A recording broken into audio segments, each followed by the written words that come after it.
There we go. Right on the dot. I am not late. Y'all can't tell me shit. Welcome, YouTube. This is the Ranting Hour. We rant for at least an hour, sometimes more, about the in-between stuff that doesn't make it into my videos because this is way more efficient. We got an idea what's going on, but we go where the wind takes us. If we go off the rails, so be it. Tonight, I am welcomed by Goofball Alphinaud, champion or loser of the Brave Gavenines, and Inkwelder, the Tonberry god, champion of Sabin. I learned earlier this week as I was playing FF6 on the plane that pummel is the original translation for one of Sabin's moves. So whenever Ink has been saying pummel in his videos, I've been thinking he just used it like a weirdo, but it turns out he actually had a point for saying that. Yeah, apparently there was a point. I'm glad to be back. Took a week off, enjoyed it, and I came back turbocharged for more stupidity. But anyways, if you're watching this right now, or if you're watching the VOD or catching it live, please take a second to like the video. It helps me out a ton. It's the biggest thing you can do, for real. And if you are watching the VOD, please be sure to leave a comment. And if you're here live, please chat. I do read the chat, but if you really want to get my attention, you can throw a super chat my way as well. Timestamps will be up eventually. Shout out to Indo. His recent video about the Reddit freak out in the 5-hour time span where Josh didn't mention the co-op rewards was hilarious. So check out his video on that. It was pretty fun. I just plugged it on my channel as well. Go check out my community. If you want some more of these shenanigans, if you're not cringe, please join the TCC Discord. If you are cringe, stay out. That's where I usually hang out. You can find all of us in there. Shout out to Mark. TCC's YouTube channel just hit 2,000 subscribers. So well, you should still be subscribing over there. I'm going to shout him out anyways. But he did hit his milestone. You can catch the podcast over there on Twitch at 9 p.m. Twitch.tv/The Chronicles. Mino is a headliner over there. It's him and Mark as a duo. And you can become a member if you see people posting emotes in the chat. If you want some as well and you want to support my channel, feel free to sign up. It's just $1. Everything helps out. And I always respond to comments. I go down the list every day-ish. I'm actually behind on that because I've been trying to catch up on content and stuff, but I'm going to do it tomorrow. People who comment, and I make sure to always interact with my members. And lastly, every week I call for more people to start making content. Really enjoying people picking that up lately. Shout out to Cross13 who did his Historia Crux live stream podcast yesterday. It was really ugly. He did it with like Kaiden and Navarre and Simply Lost, and I was in their chat trolling the whole time. It was actually really funny. So check out that episode as well. I was crying laughing. Yeah, Multiracial Lines releases poll plans video. Indo's been doing his thing. RBK's been doing his damn it, Shoji polls. Goose doing the 60-second now. He upgraded, and Bart's been doing his stuff. So yeah, glad to see people picking up the slack all around. We need more content creators as a whole. Mino is in here as well, and Necklord snuck his way also in here. So should be interesting. Necklord, yeah, shut up. I gave Necklord a special role on the server where he can join. He can overflow join just so he can be chaos joins. Only Necklord can do. Yeah, I did, just so because I didn't want to kill that. So I set the channel limit at 4, but I specifically gave Necklord permissions to override that. So just so he can fuck with us. I couldn't have done it without the warm reactions of the chat. Yo, wait, did they see you join? I wasn't looking at chat. I was also reading my intro. I didn't see anyone spot me, so I think that was a stealth. I mean, because I got the Discord display on there, so they'll know when they see an extra. The one at the bottom is Necklord, if you guys didn't know. Yeah, glad to be back, y'all. I want to start off by asking Ink a question real quick. You there, Ink? Have you heard of the Mind Goblin? No. Mind Goblin is nuts. Oh, no. What the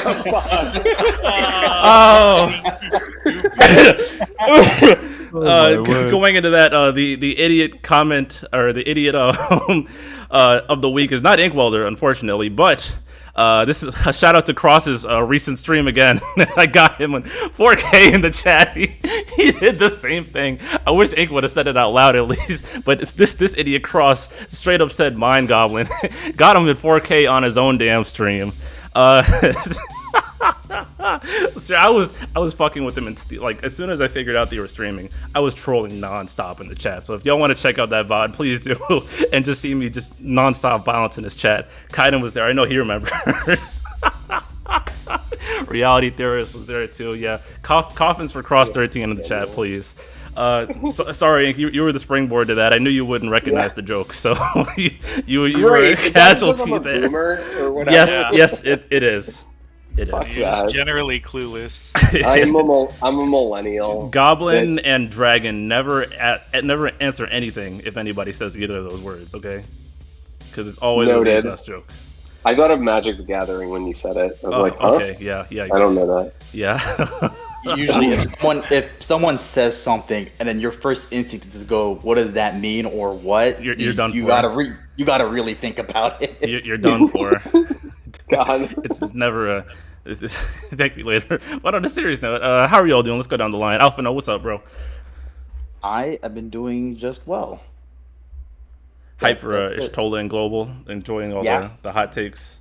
Yeah, I know Very you, well. you got a lot to say about that. He straight up DM'd me. He's like, "Yo, can I get on this week?" And I'm like, "Yeah, I ain't talked to Alfie in a while, so why not?" Ink, how are you doing? I am good. I am making duck bows, which are straight amazing.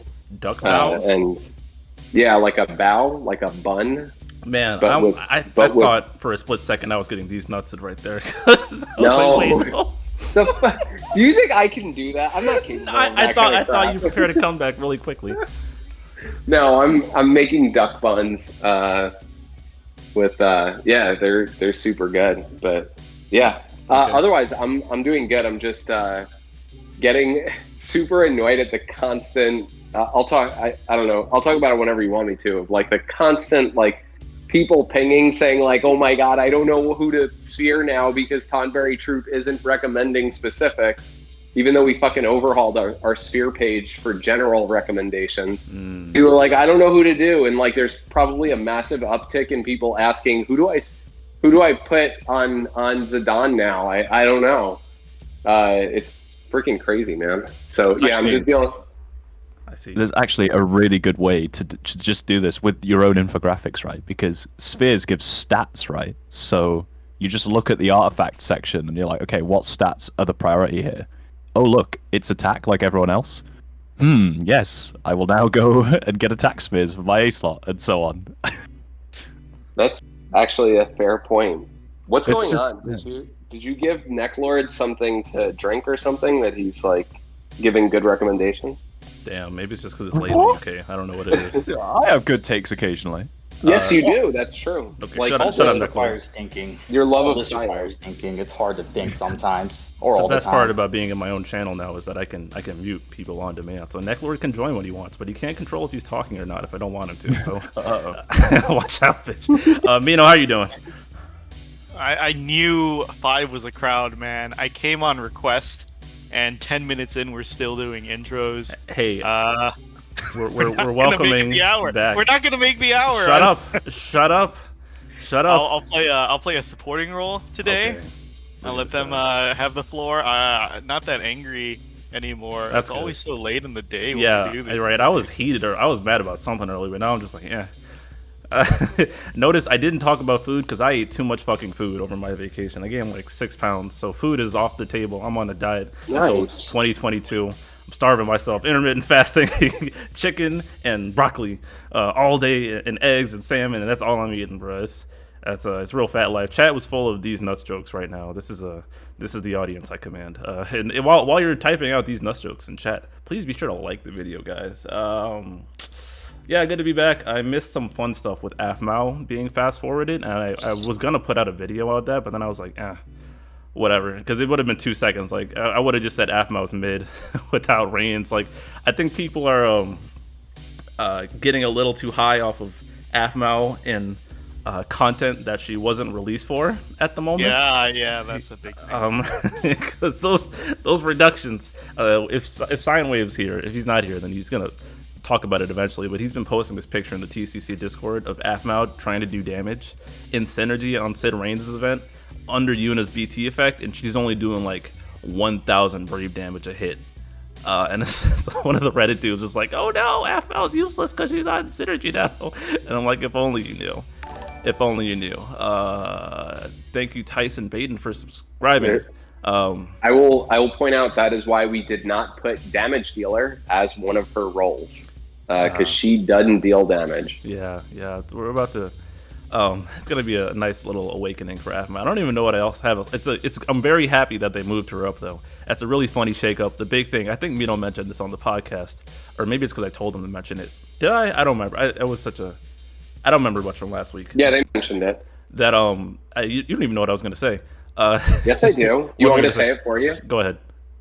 That it was. I'm trying to think of the exact adjective you used, but that it was like basically the devs thought ahead, and that they released Aphmau early enough so that her banner would end before Reigns, so that they had to figure out whether they wanted to pull Aphmau before Reigns ever came out. So if they were saving for Reigns and then whatever, they may have to burn their Reigns resources on Aphmau, hoping to get Aphmau and then have enough for Reigns. So just like the order is sort of like a mindfuck. I forgot the exact word you used, but it was like something, I don't know, it started with a D, I think. Am I right? I said devious. Yes. So I was racking my brain the last minute, not listening to what you said as soon as you got it right, and I was trying to think of something else to replace. But now you got it. Yeah, you told me that, BC, so you get credit for that. That's funny. And just the shakeups in general, people losing their minds. I think I said this during the Setzer thing. What they did to the Setzer banner was obviously a dick move, and we don't like that. But it's provided something interesting in the sea of what would have been just like a routine. Oh, everybody just do exactly this, follow the NPC route. And I've really I'm honestly kind of surprised they haven't been doing this, but I'm super appreciating it lately. And Josh the thing with Zach now is that Rem data mined his LD and stuff, and he updated his call finder earlier, and Compendium did as well. And they're like, yeah, Zach's stuff is in the data for this month, and if they didn't want it to be there, it wouldn't be there. So now Zach might be this month. This isn't a confirmation that Zach will be this month in global. We don't know what's going to happen with this banner, and that's exciting, honestly. Not knowing exactly when things are going on. Let's Alphinaud, what do you think about that? About the whole Aphmau thing? Yeah. Didn't you pulled it, right? People lose their mind. Yeah, I did pull for her. I do like Aphmau. It's funny seeing people lose their minds over things not being 1-to-1. Yeah. Like we tell people like all the time, Foresight isn't exactly 1-to-1, and then one minor change happens and people lose their damn minds. Yeah. And the hilarious thing is that people are saying that she's so early. They're like, "Oh my god, she's so early!" It's like fucking 2 weeks. Yeah, same with the Shantoto and Noctis early LT board. Yeah, it really didn't make that big of a difference, but one slight shift and some of these people lose their damn minds. Did I miss anything? I mean, I think I was paying slight attention to it, like in between, like while I was moving around last week and stuff. But I don't remember much outside of it. I mean, Aphmau was decent in her fight. People have been running her back through old content. I'm sure she feels nice, but this unfortunately running Aphmau back in older content to show how useful she can be is like if this was early Chaos and you were running a unit on like Cosmos. It doesn't quite translate well. So I hope we don't get any. Hope people don't get any buyer's remorse with Aphmau, because I really don't think she's all that. I still honestly don't even know her buffs exactly. I know there was an issue on the infographic, right, where it said she got brave damage. It was something off. I don't know her numbers. We put that she had party brave damage plus 40%, but she doesn't. And I mean, it still doesn't matter. I want to say that we put on the graphic that her auras aren't enough. Like when we put who to pair her with, we pair her with another support, because her support is like not good enough. And even if it was just brave damage 40%, that is not more than what fucking Lulu provides, right? Like Lulu provides brave damage 50% because she lets people hit for weakness. So like her brave damage is even worse than an enchanter, and she has no HP damage up except when she's paired with somebody. Because Sarah's got the attack and the brave damage and the HP damage, but not having HP damage up on a buffer at this point actually doesn't feel too great anymore. Not gonna lie, because like Porum on someone who can't like do nuclear damage, I found doesn't feel too great. Like a lot of damage dealers have inherent HP damage up in their kits as well, so you still do have to compensate in that way. And Aphmau has the buff slot issue as well. And there was a good Reddit post that compiled all of the people on paper she'd work with, and I saw some people like in main court talking about, oh, you know, you can just drop one of her buffs and not care about one of them. But that is a lot of what's the word? Fiddling. It just doesn't feel great to have to drop a buff. You know what I'm saying, Ink? Does that make sense? Is that a hot take? Think of, you guys would know better, right? Like Alphi would probably know better, but there's characters or there's calls that buff your party that like add an important buff to the party, and you can't use those calls like with Rain's Mao, right? Because Rain's has 2 buffs and Aphmau gives him 4. And so you have to strategically, like if you're using a call and you want to add a buff to Rain's, you have to specifically like plan around it and only use like HP plus on Aphmau so that you don't buff Rain's and you let a buff fall off of him just so you can use your call. Like there's more strategy than you probably care for in a fight. You guys probably know it way better than I do. I only know it because I was chatting with Nidre. I have used her once, and that was in synergy with Reigns, and I felt so bored doing that I never did that again. I don't really use many like buffing calls. Really, the only calls I use are Brave Being Up calls. Look at that! Look at that!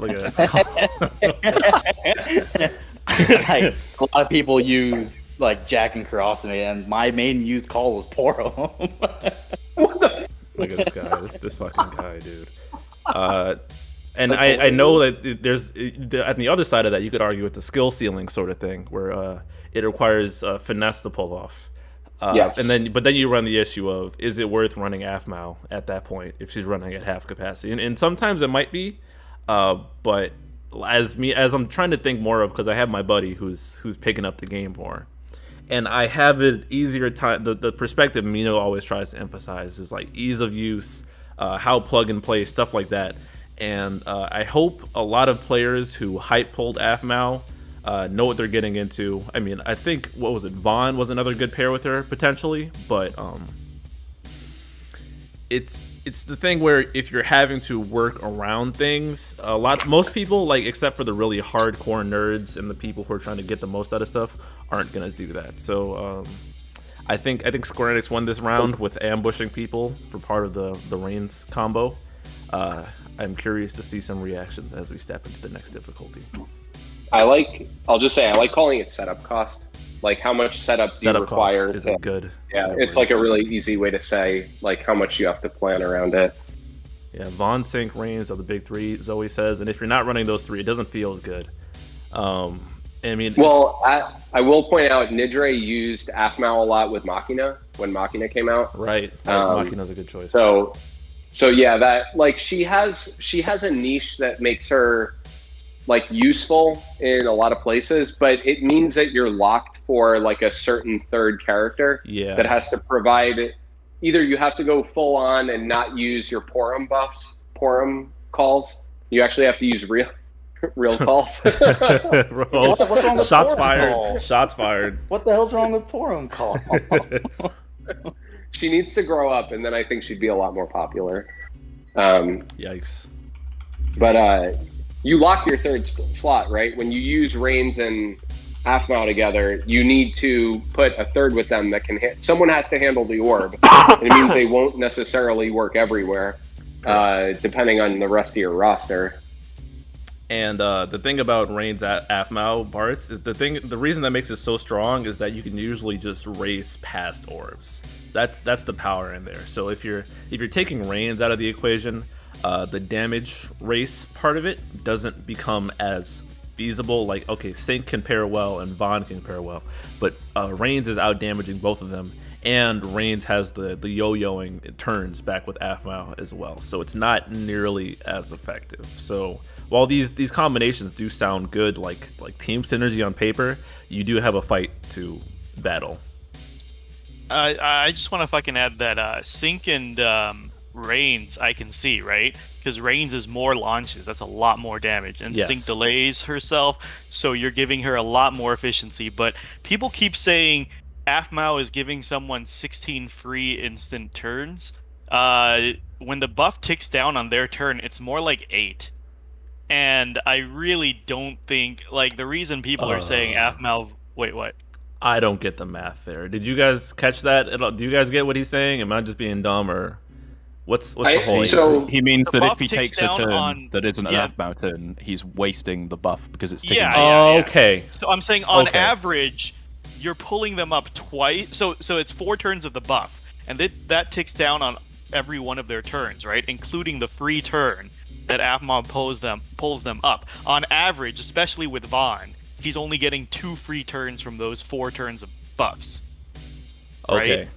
And It so I'm depends. saying, Okay. yeah, That's an excellent But I'm point, saying, and I had not thought about with- that. Thank you. with Sync, it's great, right? Because you pull her up, and then she delays herself again, and then you pull her up, so like she's not eating a lot of the buff herself. That's why Sync is such a popular partner. And then with Reigns, it's just launches. You're getting that It's that just many the more. damage is absurd, so Yeah, it doesn't yeah. really matter. And so like I keep hearing like Aphmau and Vaughn, someone normal like Vaughn. Vaughn doesn't have high turn rate. He has like a normal.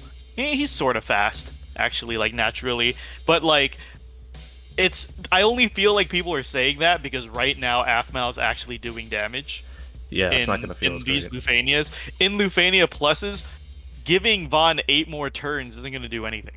Like that's pretty garbage pairing in my fucking opinion. And like see. because it's really not Aphmau's not giving that many more turns. Can the buff be extended?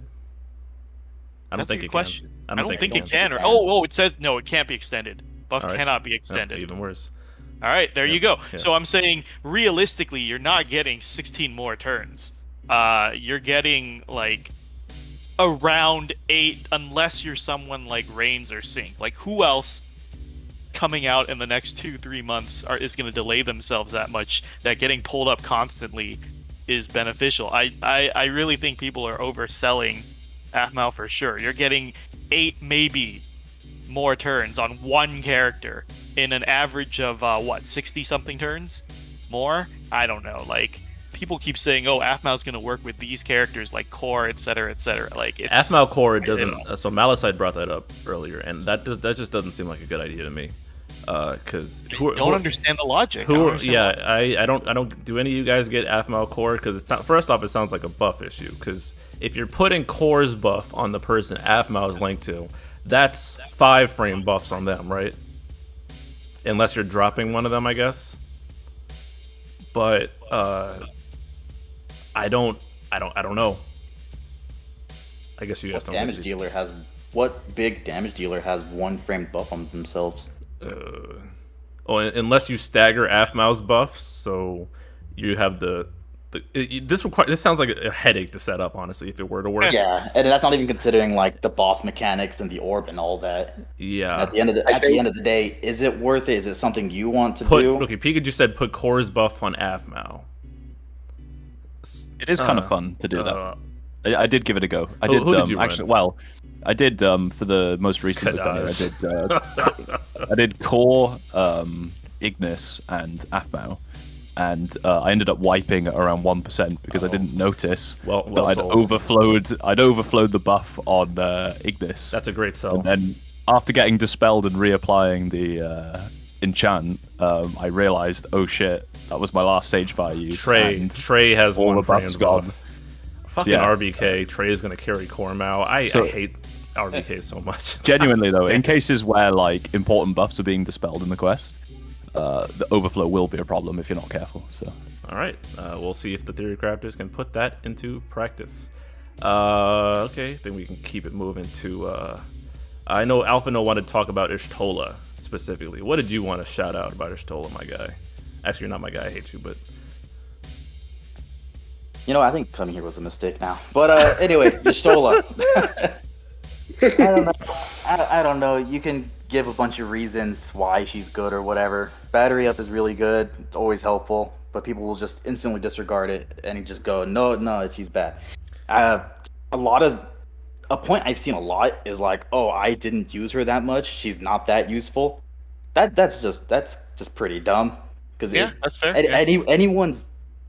A character's value is very dependent on the person using them. Like, I Yes. barely use Tifa. Does that mean Yes. Tifa's bad? No. Yes. No, I just didn't need to use Oh Tifa. my god, great point. That's a lot of the analysis paralysis people are having. Like, oh my god, who do I invest in? Is it Zidane or Y'shtola? And I always say, who are you gonna use for? They're like, I don't know. It's like, well, I mean, you got to make a choice somehow. And I love that the characters are balanced enough to the point where there's no clear decision on what to choose, because there's people like me who use Zidane, and there's people like you who use Y'shtola, and we both were successful. So I mean. Yikes. Go ahead, though. Right. And, oh man, I just lost my train of thought. Oh, I actually want to play devil's advocate a bit. What would you say to the people hyping up Y'shtola's Brave Gain up as the god solution to Lufenia Plus? I hope you're not using her as solo support, because solo support, Y'shtola isn't that amazing. There you go. Her BT effect is really good. I hope people are hyping her up for the right reasons, and that is stronger battery enhancements, because she doesn't do that much when it comes to supporting your characters via shaving. Like, her burst effect doesn't even have brave damage up. It's all battery stuff. And I think the reason why Y'shtola is not, like, why some people might say Y'shtola is bad is because come Lufenia Plus, reductions start getting, like, even. Right, like brave damage reduction, brave gain reductions. It's 80, 90, 90, as opposed to what it's like right now, where it's like 80 damage reduction, 50 brave gain and reduction. those reductions do not feel good off the bat. Right. Like it honestly for us, it's gonna feel really bad again because we got the inherent brave gain ups and brave damage ups on C90, so we haven't been feeling that that no damage crunch for a while. So actually, we're gonna get body too. That actually just crossed my mind. Like I was like, you know what? I knew this was coming, but it's about to feel like ass again. Go ahead. Is Guy's Lufe Plus like on steroids from a reduction perspective? Because I was watching that's a video. The highest it one. It's 90-90. I think that was the only one to date to be 90-90. It's 90-90, and I think it's just lots of defense in general. Yeah, because Sync has the 100%, so it's it's high reduction and high defense. So it's just kind of a why. Why did they do this stage? Okay. Right. Doesn't feel good. And yeah, so I was watching it, and Sync was not doing that much, and I was like, "How is Sync not capping with all these calls up, Zidane's BT effect up, and she still wasn't capping, and she had Aphmau. That's why she's dealing like 5k damage. Yeah. There you go. There you go, Aphmau. I just want to, before we move on from Aphmau, I just want to say, like, I don't think we're trying to say she's a bag. Okay, no, I'm just gonna speak for myself. No one's saying she's a terrible character. The thing is that I, at least personally, like to always fight against either overhype or like underhype, right? Like represent the other side, so people aren't only spouting one really biased narrative. So it's like, here are the pros, here are the cons, please weigh them out, instead of being, oh, Aphmau's a support monster, and, you know, all these people are using her in power creep Remember, she's supposed to release 2 weeks from now. So that's like saying any character jumping 2 weeks, especially from a difficulty, is huge, right? That's like taking Reigns, who releases around the same time, and using them in Lufenia right now, like 2 weeks ago, and saying, oh, look how strong Reigns is. Like, it's not going to tell you anything. I think BC said it's power crap content. And also, I think I'm just going to agree with Alphinaud. The one thing I wanted to say, which he said really well, was it just really limits your team building, right? 3 framed buffs really does. You don't notice it until you try and run something that doesn't work. Really just really limits your team building, for sure. All right, bet. But back to playing a little bit more devil's advocate for Y'shtola, because I've seen both sides of the aisle where they're like, Y'shtola's like amazing for Lufenia Plus, and Porum got the same thing. Like Porum gives these brave gains, Y'shtola gives these brave gains, and you're gonna counter those Lufenia Plus reductions. And it feels like people are almost viewing these things in a vacuum, where there's like a whole like ass of a fight to deal with outside. Like, okay, fine, your brave gains are higher, but you're still getting smacked around by the fight. So I think it goes both ways, honestly, and per usual, there's always the gray area where opinions should be, but I do think that there is simultaneous overhype and underhype going on from different areas, and it's weird to think about that, you know? Yeah, you can use Y'shtola with Porum. It counters the brave gain reduction. The problem is there's still the brave damage reduction you have to counteract. And if you're using both Y'shtola and Porum, that's like only 20% break damage up you have for the party. No, it's not great. I mean, it works, but it's kind of why I think Y'shtola is. There are people that say she's bad because I think they tried using her in a more shaving-oriented comp when she's a lot stronger and more battery-oriented stuff. And it's just I don't remember who said it. I remember seeing someone say it, but it's a more unconventional way of playing Opera Omnia by relying on battery as opposed to actually shaving. And I think that's why a lot of people are saying she's bad or not that great. Where yeah, that's about all I can say. I really don't know how like you can do all your runs, and your runs are pretty popular relatively. So they like even just looking on YouTube for a second, like your shit shows up in like some of the top results. So I don't know how you could be dumb enough to think that. Someone pointed something out in chat I wanted to bring up about Aphmau. Aphmau helps ramp up Zonde's EX and tower buffs. I don't know if it'll be possible to use the Parent Lufenia Plus, but I'll be trying to force that comp in any multi-boss fights. Fam, I'm sorry to tell you, Zonde doesn't cap in synergy. So, Zonde doesn't even do good damage now. I don't understand why people think he's gonna make the jump. Yeah, no, Zonde, I will say he does feel very nice paired with Aphmau. I can attest to that because I built him up pretty strong. So. But yeah, despite all the building up I've done, his Quagar still does not cap. Man, you and John Belmont blew those blue ingots. Y'all are some fools. Y'all are some fools for that one. I don't. Yeah, it's a little too blue happy. I mean, Excalibur. No, yeah, Excalibur. Shout out to him. Great channel. I'm not aiming for Y'shtola mainly because I want a green Bartz. I don't think he'll be able to squeeze Y'shtola in together with Bartz in a 3-man party too often. That's a fair take. I mean, that's fine. Yeah, that's fine. It depends again. How much you use a character is dependent on the person itself. It's not It's not a representation of whether or not a character is good. Because I barely use Bartz personally. I greened Bartz. I used him like twice, and then I benched him forever. Yeah, that's the worst feeling. Something I keep amping up. Like, it's easy. It's very easy to fall into the trap of, oh, let me green this character off a hype real quick, and then they just don't. And that's resources you could have had more fun with in a BT plus down the line. And Alphinaud, you can probably attest to this. Is Bartz the only one that you did that for? That you benched? Yes, Bartz is the one BT plus I did not want to BT plus anymore. Yeah, I almost did it with Snow, but I held off, and thank God, because Vincent Prish, Yuna, almost got my ass again. Oh my God, because Machina got benched, Lot got benched. Who else did it might have just been those two. I mean, green, but yeah, it's very good to not jump the gun, because BT plus, again, is such a power spike. You can pretty much use them in anything. Go ahead, Ink. No, I was deciding between, for myself, Y'shtola and Bartz, because I feel like Y'shtola is a better partner for Sabin. Even though Bartz drops the Imperil, like, innately, I don't think there's enough fights where that matters. I agree. Yeah. And Y'shtola's, like, Sabin doesn't give a shit about support, ever. So just giving him Brave Gain up will actually help him, like, a ton. He's definitely going to feel 90% reductions. I will say that. No, so how much is... So I think that Garnet's Intertwined Will, Lufenia, not the plus, the Lufenia, has 90% reductions at the start. I think. And so I actually had Eons test Sabin in, like, a genuinely difficult thing. And with just, like, by himself, he was still dealing, like, 6k Brave damage. And with minimal, like, I think it was Sephiroth call for 30% Brave damage up, like, he was hitting in the 10k range. So I think he's going to be fine. That's with no support on the team. Was that it? Was that in base Lufenia? Yeah, it was okay, then, well, we can throw that out then. I mean... No, was but that with MLB Ultimate Weapon? Sabin doesn't have 90 yet, so he wouldn't have had enough more. No. You know, but people really do be sleeping on, like, how hard he hits. Like, all that matters is the Brave damage reduction that with him, right? Because defense doesn't matter; he ignores it. Yes, I don't know. I mean, we'll see, but 90 might be a little higher than you realize. That's all I'm gonna say. 90, even if he's hitting fine for Brave damage, is he gonna do enough HP damage per turn?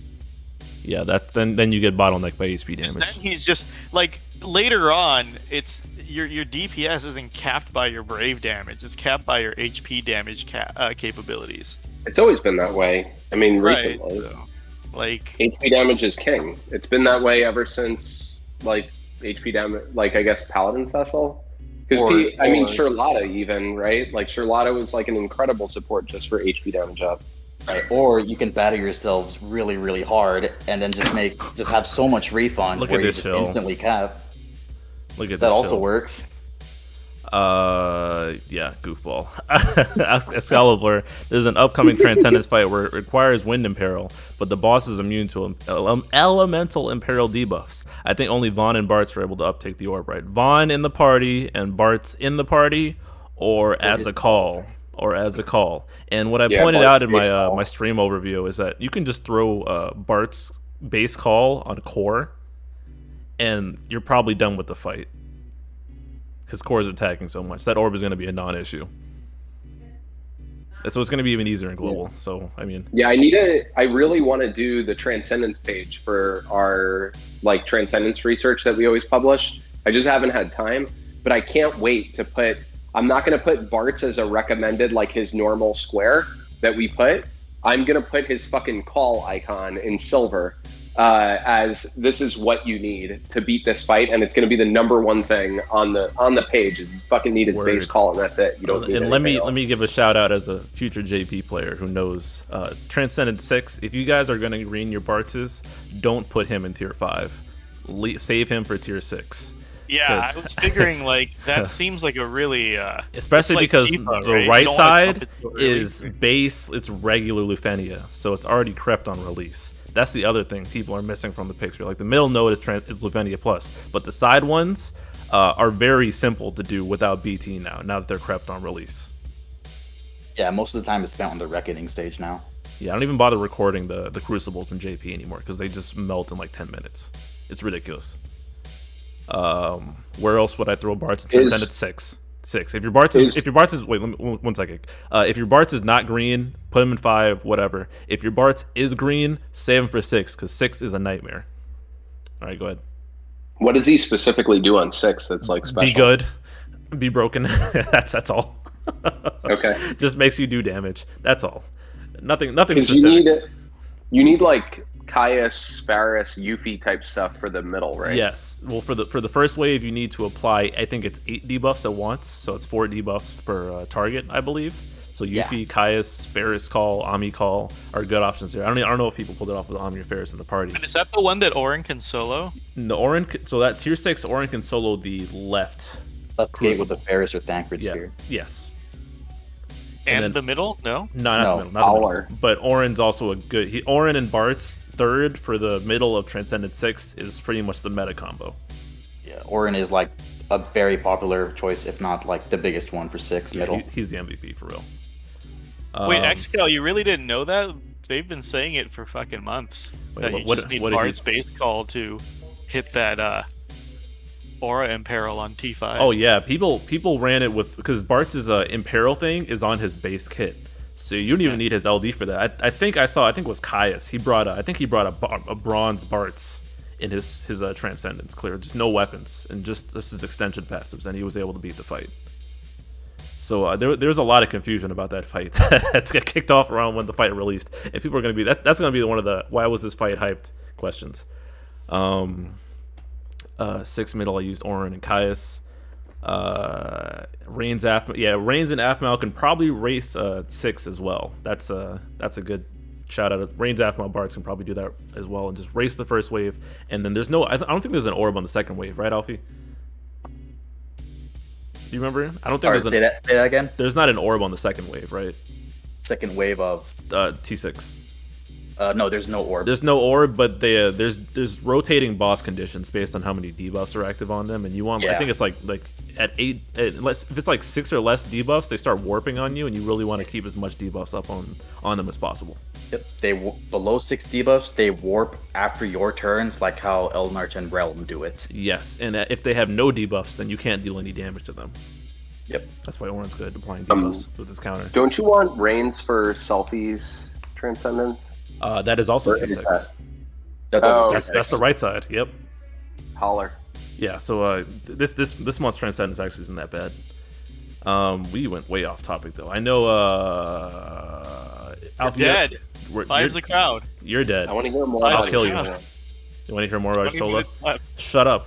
Alphinaud, do you have anything else you wanted to get out there about Sola? Because I know that the takes are going to Brave come getting up here. is the winner's path. Don't let BC say Hey, otherwise. nah, bro. I said I'm about to got- try it this time. I got all Exactly. the Brave game shits, bro. Okay, you call me a loser, Now you're it gonna is. be a loser with me then. Hey, man, I'm about to be losing. Hey, What? two L's make a W, bro.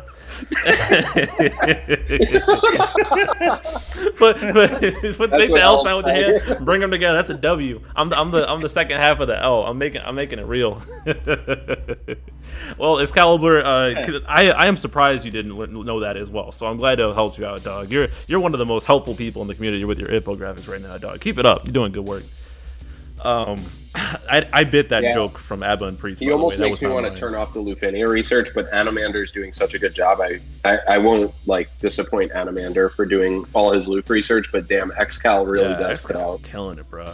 awesome stuff. What else? The moment of Reddit freaking out for 5 hours about the materials. So it's we'll learn in an hour and 20 minutes if we actually get the ingot from the co-op. I think we will, but we might not. Josh mentioned the anniversary rewards, and people assumed that the anniversary included said ingot. That wouldn't make much sense to me, but I could also see it happening. I don't know if I have any thing to say around that, but I hope the ingot comes. That's all I can really say to that. You guys think the ingot's coming? Hope Yeah, not, sure. so people can stop hoarding and pull for Zidane, BT. It'll come. I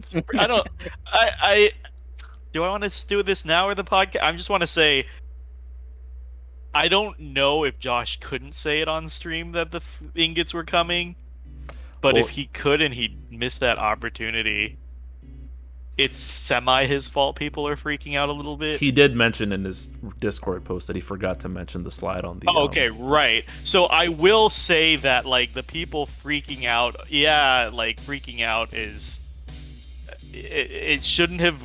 They people might have overreacted, but also when your job is to communicate what's coming, he could have made more of an effort to address that. Because he could have cut the panic off, and he's done that before. I mean, he did do it just a couple hours later. Right. Which is fair. Maybe he went to go get a drink or something, and came back to a fire. Wait, oh shit, I didn't mention that. Oh my bad.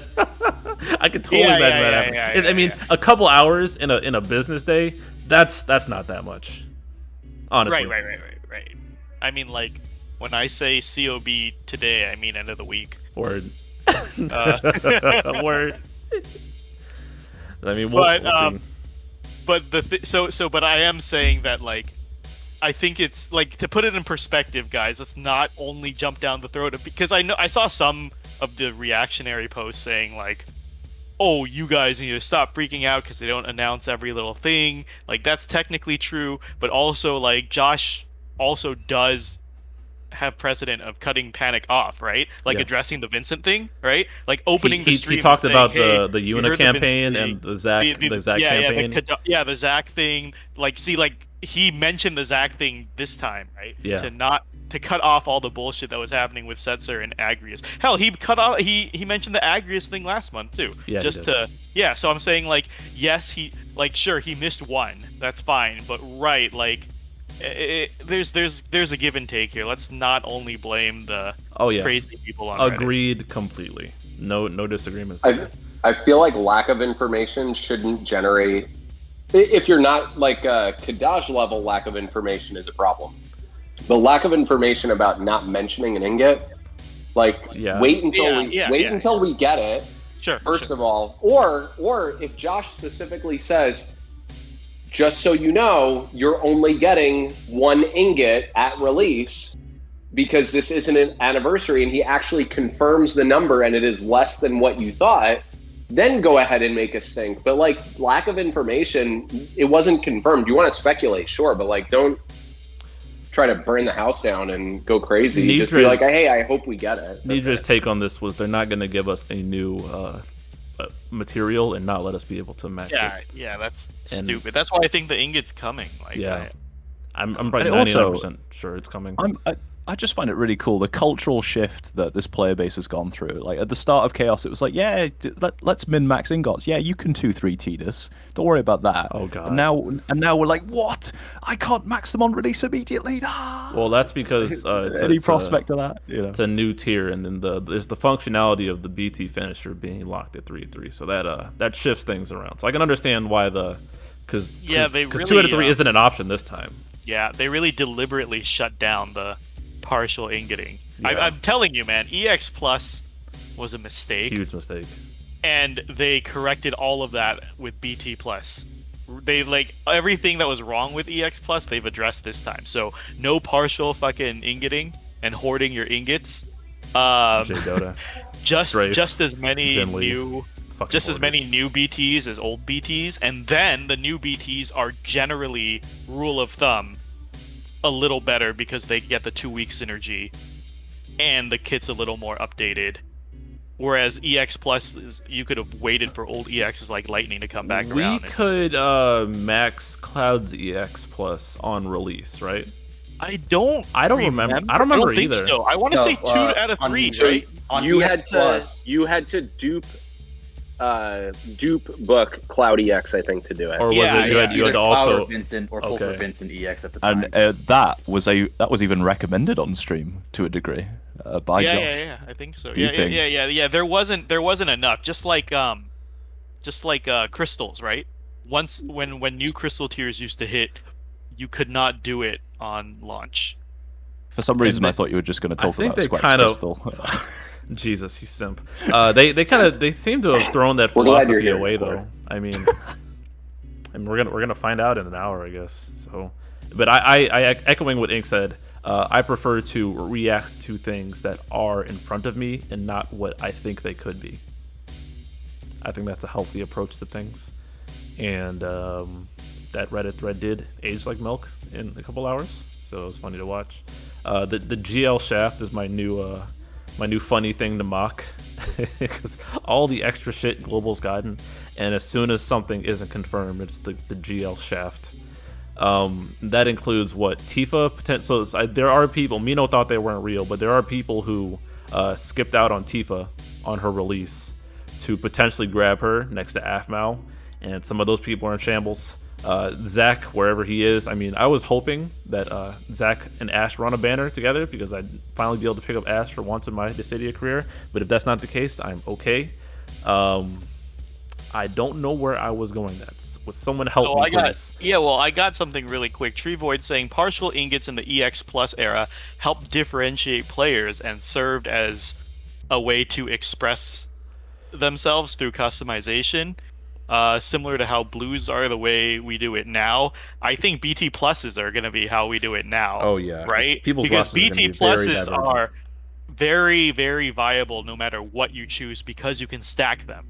Like, even if people are saying Zidane's the worst of the month, he will stack just the same with anybody fucking else.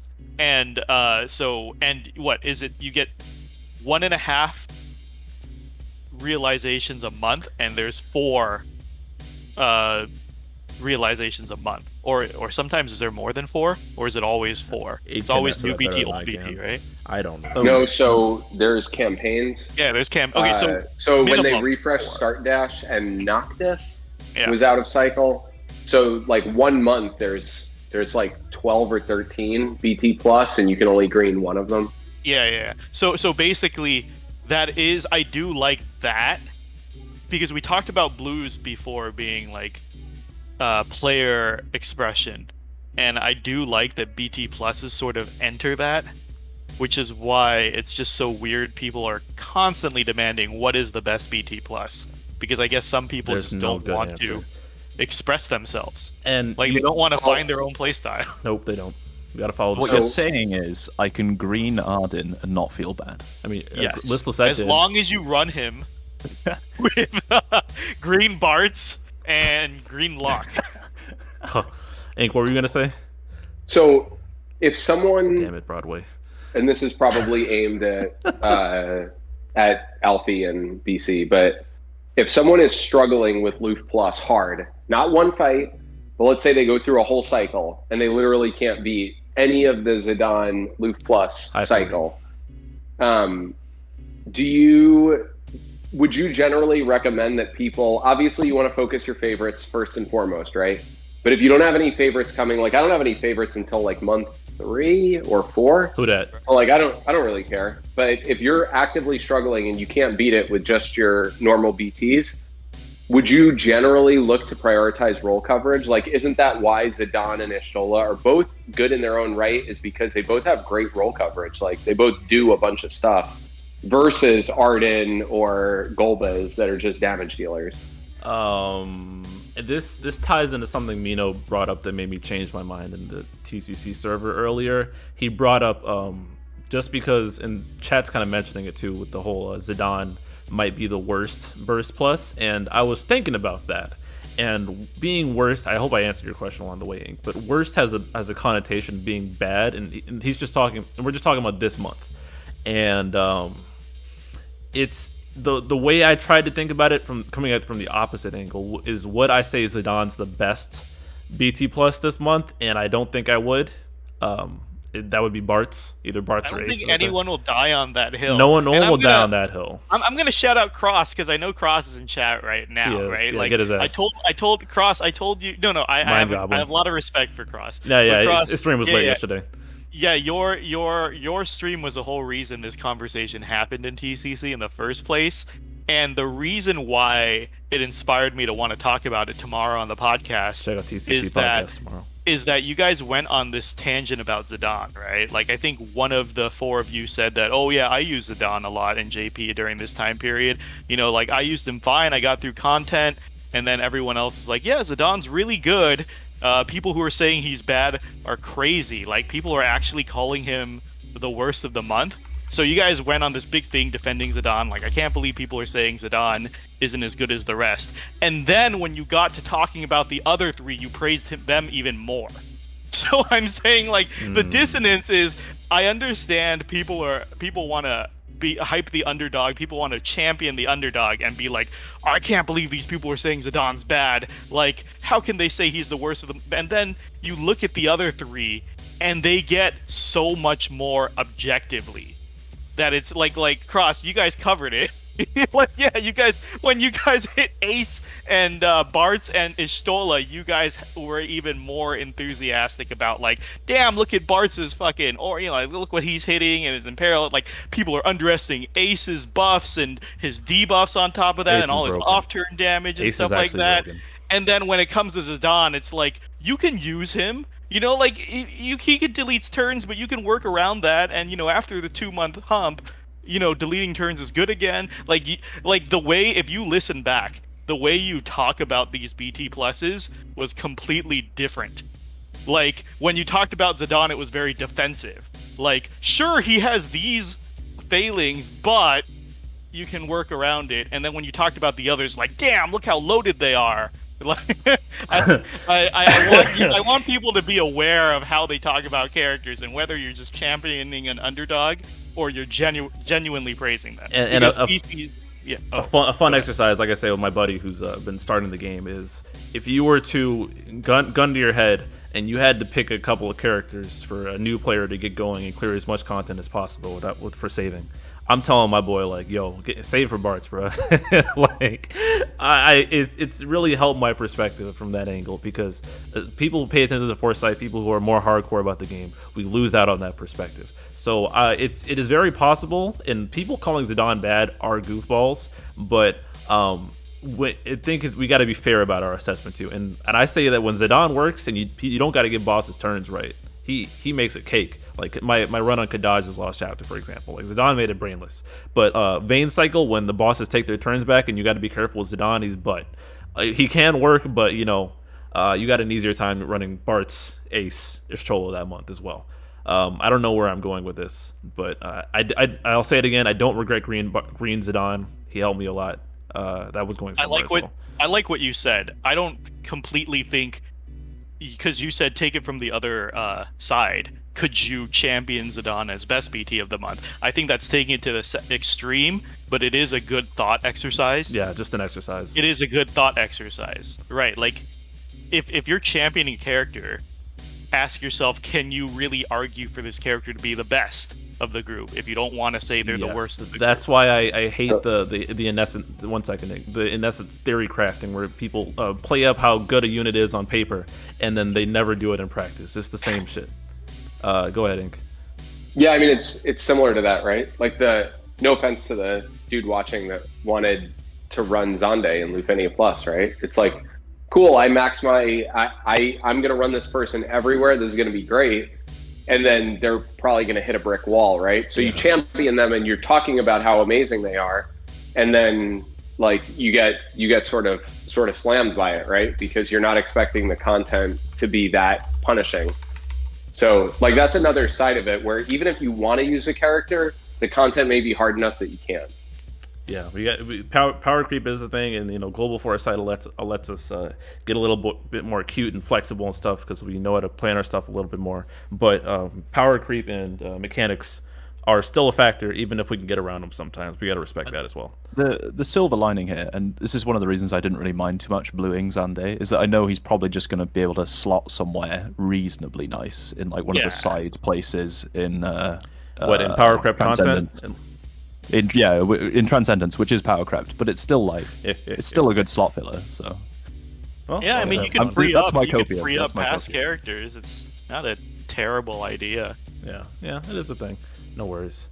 As long as you're having fun with your and again, I'm trying to just give a measured perspective, and this is a new thing for me. Mino's been preaching about the new player perspective and what if you're broke, and it's only really started to click for me lately as helping my buddy through the game. So I'm trying to explore those options more well. And I think I try to encourage coming from things from a different perspective all the time.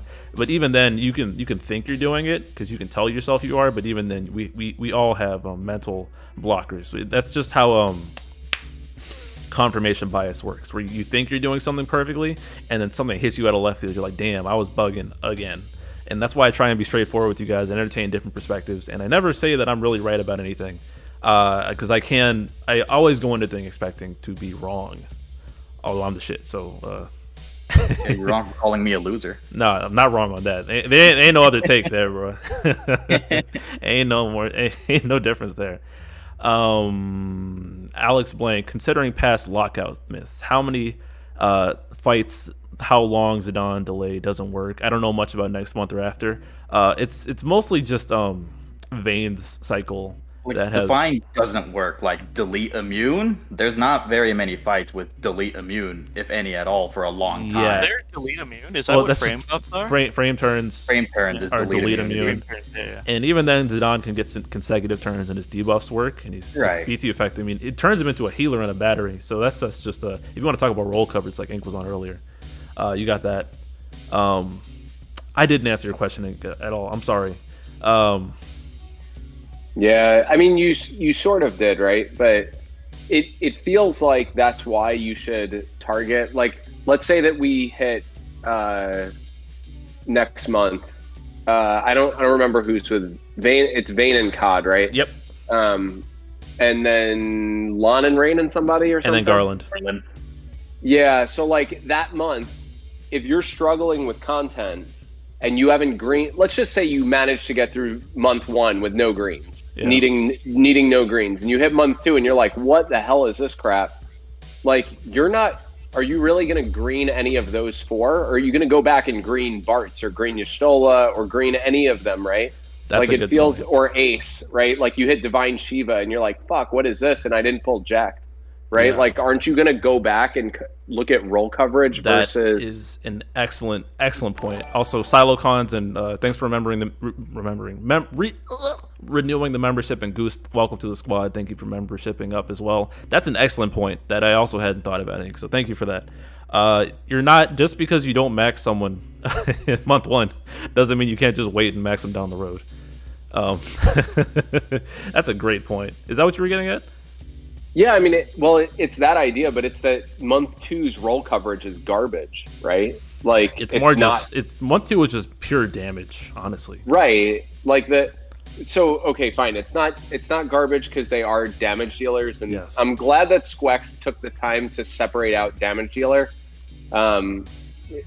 You have to run really specific comps that Alphinaud champions to actually get through like running triple support teams on like Auto Plus or something, like some ridiculous. Well, the thing like about that. COD and Twins and Garland though is that they're popular for phase skipping.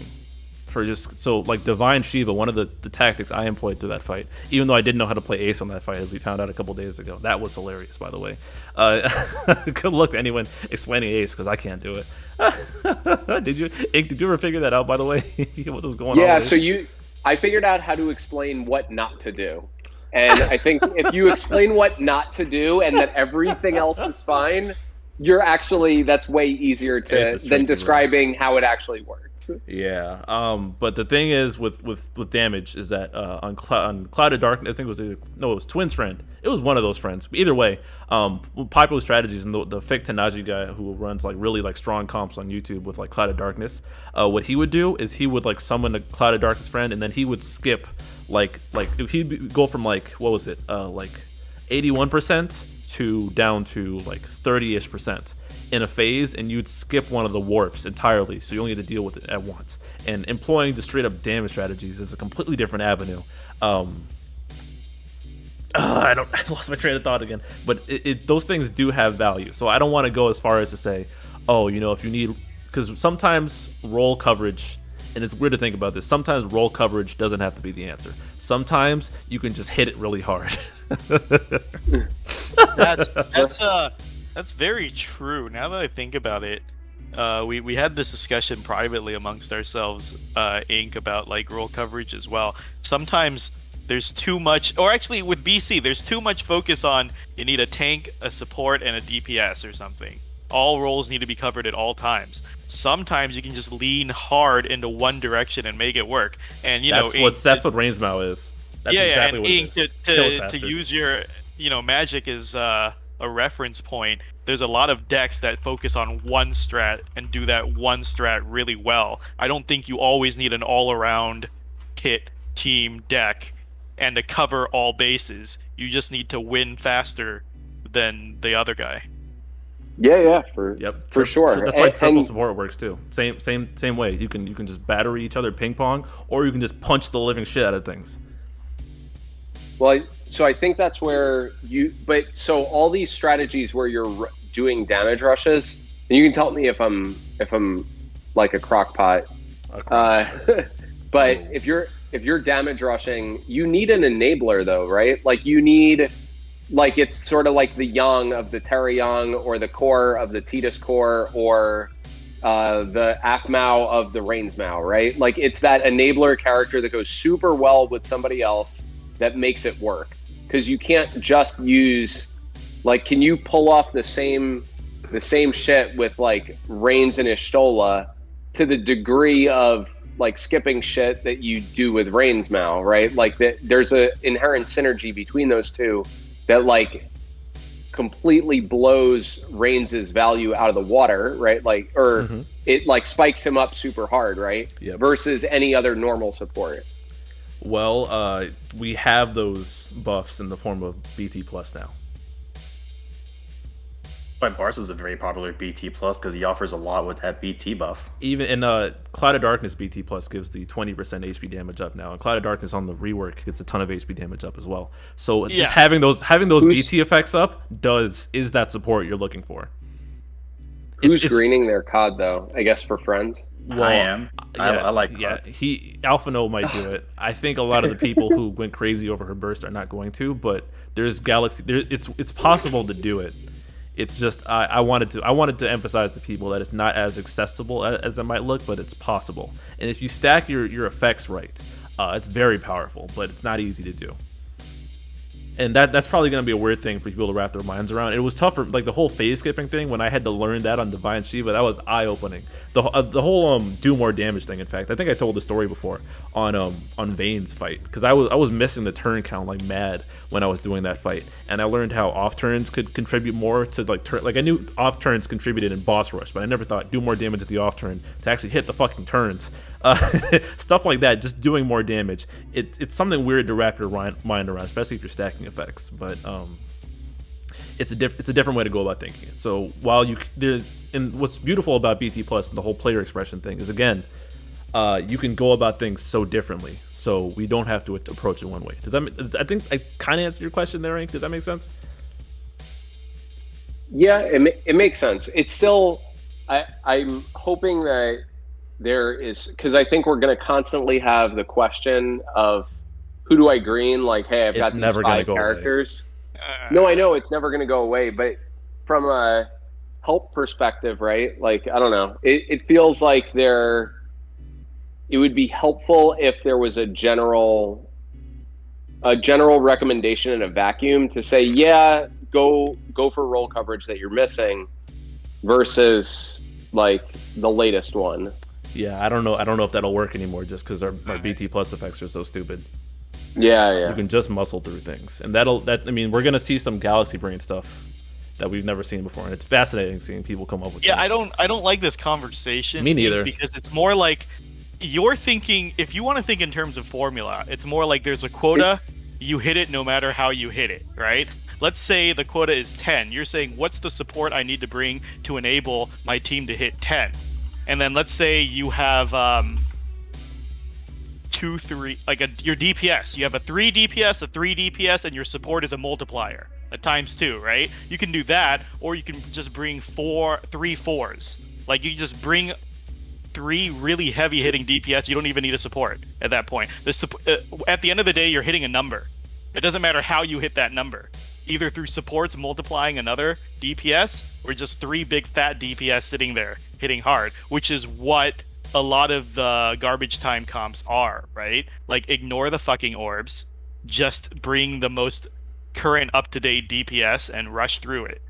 Like, you don't always need a support to enable that. Because I think Ink was saying, like, oh, well, what support is it? Do you want to recommend a support that can enable Reigns, right? You could just run 3 Sid Reigns, right? Yeah, double Reigns on the team while Bartz sits there.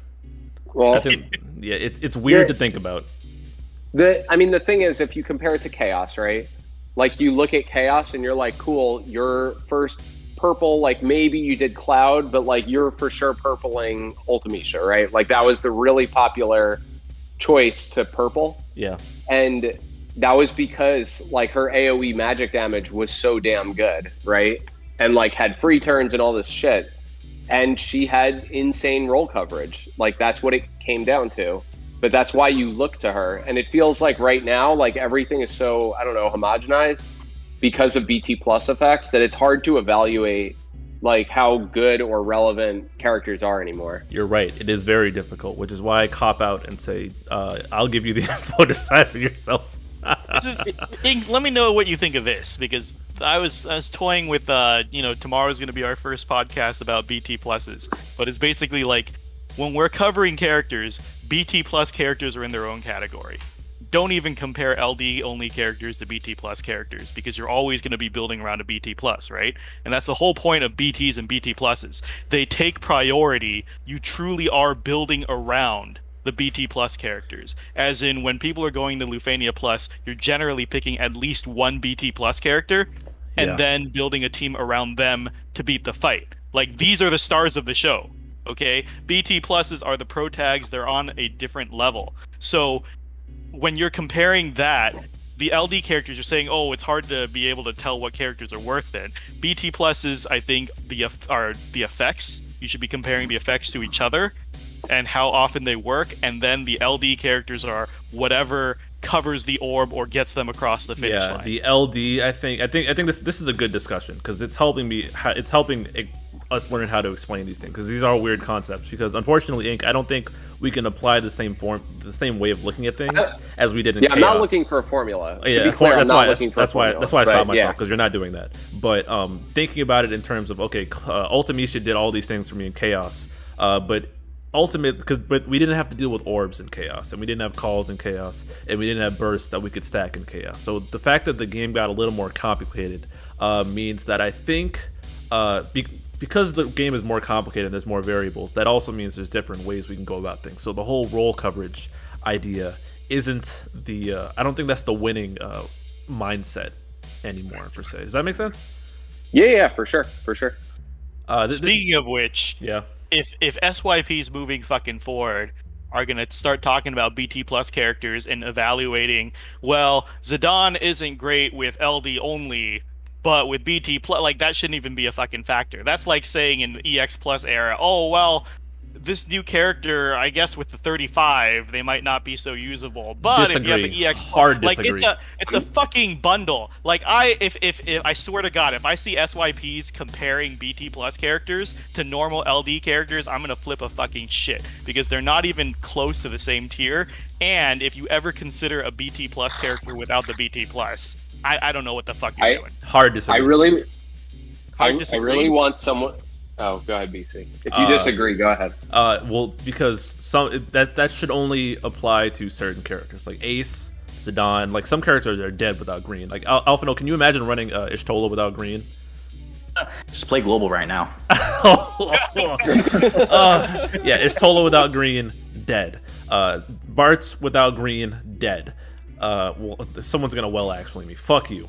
Zidane without So you're D. agreeing then, right? You're What? not disagreeing? What? Wait, did You're agreeing with I what did I misunderstand your point? I'm saying BT plus characters shouldn't be considered without their BT plus. They shouldn't be evaluated. No, because there are some. Oh, okay. Like so there are Like Ace. there are a couple exceptions, not many. Okay. So, and I always champion the 2-week synergy rule. I have not mentioned enough that I am dropping that now. I have no problem skipping 2 weeks now because some characters are dead without that, but some characters are not dead without it. Zidane's a good example. Ace is a good example. There's not many, but there are some. So if you, I think I'm halfway in agreement with you. So some characters that bring that up, some people, like if you bring up like Jekt without his BT plus, like outside of Shiva, Divine Shiva, maybe dead character. Jegrin, dead. Caius, maybe in Transcendent Vayne? 6. Who? Vayne? Oh, garbage. Trash. Yeah. I only used him in Chaos. I tried my first introduction to the Vayne Lufenia Plus. I tried using LD Vayne. First off, his base armor is Unity. What the fuck? That caught me off guard. I bought the armor not knowing what it did, so that was down the toilet. And I used him and I got my shit pushed in. I was like, hold up, he doesn't do shit here without his BT Plus. Come on, man. Machina dead without BT Plus. Locke can probably live without it, but I don't think it's fair of you to apply a generality to that. I think fair. It should be on a case-by-case basis. Now, and that's why I say there are some. The majority of green characters, the majority of BT plus characters without green are dead, but there are a few that can live without it. That's what I'm trying to say. It's a very small few, though. It's a very small few. It's like There are very few exceptions. Yes, Yeah, like Alphinaud was saying. This is the reason I make these sweeping generalizations. And last week I said the same thing about like characters coming back with LD boards besides Vaughn and Beatrix are any worth talking about, or even the returning BT pluses. There may be exceptions where returning BTs getting plussed can carry a significant amount of weight, but generally, I want to say the majority of the time, they are lesser than their new BT counterparts. And I say this as a rule of thumb, even though knowing there are exceptions. I say it as a rule of thumb because it's simpler to explain to newer players coming into the game, instead of them having to ask every single instance. If you tell them every time, it varies. But if you really do say general rule of thumb, and rule of thumbs means there are exceptions, of course. Nothing's absolute. You can side towards etc. Like the BT plus characters, should I chase the BT if I don't have ingots to realize it? Probably not 9 times out of 10. Agreed on that, but I want to get a clarification real quick. You said returning BT as in like the secondary BT on the 2 banners. Yes. I think those units are relatively good to the point where you can't say there's a rule around them. You're saying so like Bartz, Cod, Garland, Kuja, Furion, not Golbez, not Arden. I think most of the BT pluses are good to the point where that's not a good rule to apply. So okay, we'll see when we go forward. Because I'm willing to bet again. You know, me not having touched it, you have the experience clearly, but I want to say later on, a few months from now, if I bring this question back up and I say, gun to your head, your buddy who's newer, as asking you to recommend one of the two BTs, the new one or the old one, to realize you would mostly say the new one. We'll see. Okay, yeah. So all I want to point out is that when you were giving your list of characters that don't rely as heavily on the BT plus, I'm pretty sure you said Zidane and you said Ace, right? Yes. He did. He said those two, yes. Two of the BT pluses that have random roll coverage, Zidane with his turn deletion and Ace with his traps, that other BT holders don't have. So like if they don't rely on their effect to do their like random niche, right? That's why they're okay. Correct. Without it. Correct. Their utility is loaded into their LD. So that just speaks to them having loaded LDs. I don't Yes, know. I don't. True. Yeah, they have True, loaded true. LDs. Yeah. Whereas Machina's fucking 1 million HP burst thing is locked on his and Bane's follow up and COD's follow up and Ystola's Bravian are locked behind their BT. It's solely where whatever the good part of them is locked behind. Yeah, I just want to say I hate it when people go, "Oh, X character isn't that good because they need to be green." That's like 90% That doesn't mean of anything. BT pluses. It doesn't mean anything. Yeah, that's a weird take. The biggest offender I hear about that point is Jegrin. You can say that about any BT, like not any, but like a large majority of BT. That's not the reason Jagrin is trash. Right, That's the big that's one I what- hear.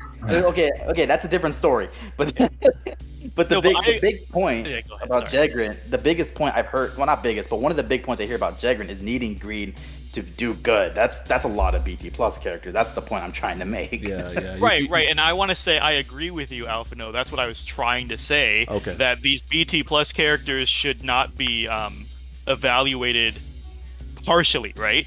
You shouldn't take a BT plus character and only analyze half their kit, like being like, okay, well they're this out of 10 with just their LD, or this out of 10 with just the base BT. Like, come on, I feel BT plus characters are hyped because of their BT plus for the most part. exactly. Yes. Right. So right. Mino, I think a compromise between what you're trying to say and what I'm trying to say. I think we're saying the same thing. Like if Zidane is green, because there is a setup cost or a resource cost for that, then you judge him on that level. But you can also say, however, he is passable with just LD. I think that's you can exclude that. So you can do what you're saying and judge him at green, while also saying it's a bonus to function without green. Does that sound good? It's a bonus. It's not the norm. Yeah, I think the thing is he's just a different character when he's green, right? Like as a LD only holder, you're bringing him specifically for turn deletion. Yeah. As a BT plus, you're bringing him as like a BT plus holder that can add auras to the party, and that you also have healing and random battery. But like he does more for you, right? Yep, great point. He's a different character. That is the perfect angle to go about it. I think you nailed it. Yeah. Because Zidane BT is like 9 out of 10. Zidane LD is like a 6 out of 10. Vayne LD is 0 out of 10. Don't do it. Don't do it. I mean, yeah, like no, you can just say they are trash without BT, and that's not really adding that into the judgment. You feel me? What kind of is? For sure. Hey, I want to ask Alfie. Alfie, who is the non-Y'shtola BT plus that you've like found most valuable? Because obviously you've used Y'shtola everywhere, but. So you're telling me like what's a good battery enhancer that's not a BT plus character? Why is it gotta be saying battery, who- bro? Chill out. No, yeah, what the fuck? I never said I heard Y'shtola and I heard Y'shtola and it said my mind just God. defaulted to battery. This I'm sorry. guy. What other BT plus did you specifically find valuable? Let's say in early chaos or early Lufe plus, and like the harder areas of Lufe plus. Don't tell me like lock or whatever during the garbage time. But I use Cloud of Darkness a lot in the main party, but that's just because I like her a lot. So Simp. okay, that's Great cool. ass simp, bro. All right, I was just curious. Anyone else, Alfie? I know you read Caius, right? yeah, I use Caius a bunch off camera. I like it a lot. Oh, you should So, know. right- Great. You didn't record him. Now he's gonna get trashed. Thanks. You have not contributed to history. Damn. Well, I'm not saying his BT effect is bad because it's really good. It's just, especially right now in JP content, we're capping really easily. So getting that Yeah. extra bravery from breaks is kind of moot at this point. When it initially released, it was really, really helpful. Yep. Anyone else? I don't know your greens. I don't live in your pocket. I used Noctis a bit. I used Null a bit. I like Null a lot. He's fun. Same. I like that they made his EX the main button you press when it used to be the shittiest button to press. Yeah. Big difference. Big difference. Oh my god. Those are really just the big ones I like using. And which ones are you gonna go for now in global? Probably just the same because I those are all favorites. Those are all big favorites. Okay. I'm obviously not gonna green Bartz. I'm thinking about maybe greening Jagrin. That's still up in the air. I see. I talked to Loken about him, and he says Jagrin's biggest problem. I know it's fun to joke about Jagrin, but he says Jagrin's big problem is actually his HP caps, because he can cap Brave effortlessly, but then it's like we were mentioning earlier, like he's hampered by his HP cap. So he's a bunch of Brave hits, but then caps HP, and then it doesn't end up in that much damage. So he needs HP damage up in the party. Okay. Greening Jagrin, choosing violence. We're way over time. We can start wrapping up now. Mino's right. Too many damn people. Well, he's half right. Fuck you, Mino. We didn't even talk to Necklord. That's all good. This was is too overflow. intellectual for me. Yeah, and too heated in JP. He's for the violent leaving a slot. tribute. He's the violent slot. That's why I allowed him to chaos join at any time. I'm always right. I saw what you said in TCC Discord. I was laughing my fucking head off. You were like, "Oh yeah, I learned that playing video games during the ranting hour was too distracting." I told you that shit. No, you didn't. Told you that shit. You didn't probably believe did. it. You You fucking got wrecked. I told you. Yeah. Whatever. Closing thoughts, Necklord. Actually, never mind. Mino, closing thoughts. I don't care what you think, Necklord. Shit, I actually had something really good, and that tangent threw me off. You've had a moment of weakness, so I'm gonna cut you off. But no, mine, I guess. Yeah, why do my favorites have to be Vayne and Arden, man? Why has it got to be like that? Hey, Vayne isn't as bad as Arden. Yeah, I'll be greening Arden with you again. I'm gonna do it. I'm gonna hate the fact I do it. Time to go. I've already blued him, so I'm halfway there anyway. So. Nice. Mino, did you remember? I can circle back around if you don't remember. Circle back. Okay. Do me last. Alfie, closing thoughts. Did you get all your Ishtola venting out? Pretty much. I'm looking forward to see if your Stola gets used any differently. It's interesting to see favorites getting used in a different manner. Fair enough. I'll be trying some Galaxy Brain shit too. Yeah, we can be losers together, and we finally form a W. Nah, not together. Oh, Fuck the fuck out. Never mind. Then. Ink. I am hoping that it becomes a thing that content creators start posting CYGs. Can you green, where they log into their bank account and see if they have $75 in their checking account, and then answer the question whether they can buy green. Wait, I think 75 really cool. buys green? No way. Is that cheap? No way. There's no way it's that cheap. It's not? It's not. I just refuse to believe it's that cheap. No. Ingots are usually. I don't know if it's going to be the same as the the high armor bundles, but the high armor bundles are $75 for a book and an ingot, so that gets you to 2-3. Not all the way. Then you need to buy the 37 pack on top of that ink, and then I don't even know if these are the same price for the BT plus ingots. Well, all right, we'll see. More. I think that however much it costs, though, I think that's probably a more valuable piece of content than should you pull. Is just can you green, where they show their bank account and figure out if they can buy it or not. Because that would be more fun to watch than a dumb SYP. Shots fired. All right. Nino, did you remember what you were going to say? Yeah, I remembered. Cross, I hope you're still here. I was very curious He's because right you guys were saying Kaiden, or I don't know if you go by the Mass Effect pronunciation of Kaiden, the butchered one of Kaiden, but I don't know. Either way, I'm saying I know I couldn't respond to you in chat. You had a really good point. We can talk off stream if you want, but the discussion was that there was extra defense for Zidane because his C90 had just released in JP and it was considered underwhelming, and that's why they wanted to bring it up, because people were dismissing his Zidane because his C90 was quote unquote garbage, and people are going to skip on that. I was curious. I looked it up. Ultima has Zidane C90 at a 4 out of 10. That's fucking awful. So I think based on that, everybody should skip Zidane. Come on, 4 out of 10, Ultima. Come on, they know what's up. I don't know if you're aware, but the current Sephiroth fight that they released Zidane for synergy, it's immune to delete. Super anti-Zidane. It becomes immune to break at some point, so Zidane can't even get consecutive turns. It warps. It cleanses a lot. Launch immune. Launch immune. It is quite literally the most anti-Zidane fight where he's featured. So there is nothing current. Like he could slaughter old stuff, but they just gave the giant middle finger to Zidane and it's a single target. That's the final thing. Yeah. Yeah, and Bahamut, based off of mines, also sounds somewhat anti-Zidane because apparently it's break immune as well as break immune.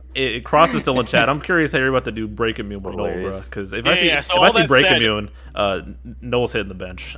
All that said, and Cross is saying, yeah, like it was just a fight that's biased against Zidane. All I have to say to that is Zidane's not even good in his own fight. Like that says everything you need to know right there.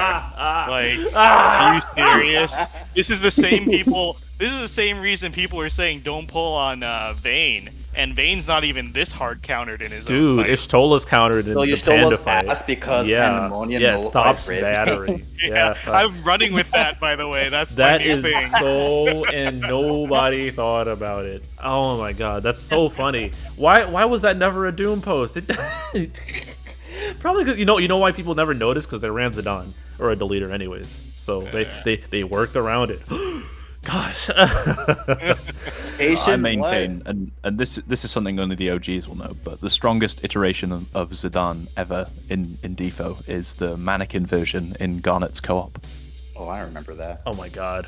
That's the co-op I started the game with, so I remember that. I got fucking waxed. That shit broke you. GG. So skip Zidane, despite what certain CCs think. He does not, in fact, have a bright future. I can't wait for the fucking podcast. That's gonna be my new meme too. I'm gonna write bright future. Bright future, bad timing. What's the GL shaft? All of those. The GL shaft is hilarious. Can we make an icon for that? Like some minecart going through a thing with like going through a cave or whatever. That's the GL shaft. Okay, we are almost at 9:30. We'll know about the co-op in 30 minutes. A type. This has been the ranting hour and a half. My closing thoughts are: I'm very hyped for Prish, and people were asking me in chat, what do I think of Unit Burst Plus? It's Green Frame 1, bro. What do you think I've been saving for? I also really think Prish off the bat looks broken, and I also like Prish. And then Vincent has to be the BT afterwards because we know all the other characters getting LD. And it's not going to be Realm features on Transcendence 9 as the new character, so it has to be Vincent BT. Shut up. I hope he doesn't get Brave Game. If people are going to enjoy Zidane and they're going to run him to the ground, there's interesting discourse around how to evaluate things, and I'm trying to get better at it as well. And I encourage you all, if you think you can do it better, please do the same. That's not a don't criticize people if you have a different opinion, or you're not allowed to criticize people if you disagree. But I really do encourage people to get out there, put your opinions out there, skin in the game. Content creation is fun. Don't overdo it though. Optimize. Like, I'm trying to cut the fat from my stuff so I have more time to cry about Genshin and other discords. VL 40 was in chat earlier. Shout out to him. VL sends me weird DMs like once a week. We see him in chat. Check out Cross's Historia Crux live stream. He did a fun live stream yesterday. Look at this dumbass falling for these nuts joke. This has been the ranting hour and a half. I hope you guys enjoyed. On the way out, please be sure to like the video. Good luck in BT Plus. I'm ready to see some sparks on Reddit, and I'll catch you all later.